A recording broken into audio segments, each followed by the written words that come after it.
Hi friends, வணக்கம். இன்றைக்கும் ஒரு யூஸ்ஃபுல்லான டிப்ஸ் வீடியோவோட தான் வந்திருக்கேன். கடைசி வரைக்கும் பாருங்கள். அதுக்கு முன்னாடி நம்ம சேனல் சப்ஸ்கிரைப் பண்ணி மறக்காம சப்ஸ்கிரைப் பண்ணிக்கோங்க. உளுந்து கழுவின தண்ணியை சிங்கிள் நேரடியாக ஊற்றாமல் இந்தமாதிரி ஒரு வடிகட்டியை வச்சு ஊற்றிக்கோங்க. அப்போ தான் தோலும் தனியாக தனியாகவும் நம்ம பிடிச்சிருக்கலாம். தோல் தனியாக இருந்தது குப்பை தொட்டியில் தூக்கி போட்டுடலாம். அடுத்த டிப்ஸ் என்ன பார்க்கலாம். இந்தமாதிரி மளிகை ஜாமான் பிடிச்சிங்க அப்படியே சுருட்டி வைக்காமல் இந்தமாதிரி ஹேர் கிளிப் இருந்ததுன்னா போட்டு வச்சுக்கோங்க. அடுத்தது நீங்கள் நீட்டாக பிரிச்சிட்டிங்கன்னா அதை மடித்து வைக்காமல் இந்த மாதிரி பேனா மூடியை 2 சைடும் லாக் பண்ணி வச்சிட்டிங்கன்னா உங்களுக்கு பிரித்து கொட்டாமல் இருக்கும். அழகாக சுருட்டி வச்சிடலாம். வீடியோவில் காட்டியிருக்கிற மாதிரி 2 பேனா மூடியை 2 சைடும் போட்டுக்கோங்க. நீங்கள் எந்த மாரியும் போட்டுக்கலாம். இன்னொரு டிப்ஸு சொல்கிறேன் பாருங்கள். பேனா மூடியை வச்சு இந்த பேக்கெட்டை இந்த மாதிரி கூட நீங்கள் லாக் பண்ணி வச்சுக்கலாம். அடுத்த டிப்ஸ் என்னங்கிறத பார்க்கலாம். இந்த மாதிரி சிசர் இருந்ததுன்னா குழந்தைங்க எடுத்து வச்சு இதை ஏதாவது கட் பண்ணிக்கிட்டு இருப்பாங்க.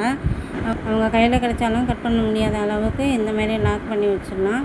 இந்தமாரி லாக்கிங் கேபிளை வச்சு லாக் பண்ணிட்டிங்கன்னா அவங்க எடுத்து யூஸ் பண்ண முடியாது. நமக்கு வேணுங்கிறப்ப இந்த கேபிளை கட் பண்ணிவிட்டு நம்ம யூஸ் பண்ணிவிட்டு மறுபடியும் இந்த மாதிரி கேபிளை போட்டுக்கலாம்.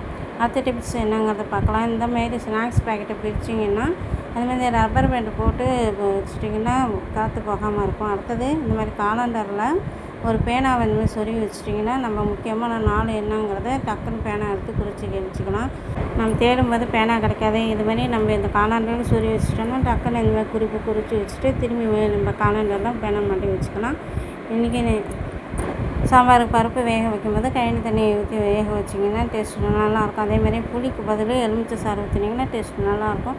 இன்றைக்கி நான் சொன்ன வீடியோவும் டிப்ஸும் உங்களுக்கு பிடிச்சிருந்தா மறக்காம சப்ஸ்கிரைப் பண்ணுங்கள், லைக் பண்ணுங்கள், ஷேர் பண்ணுங்கள். பாய்.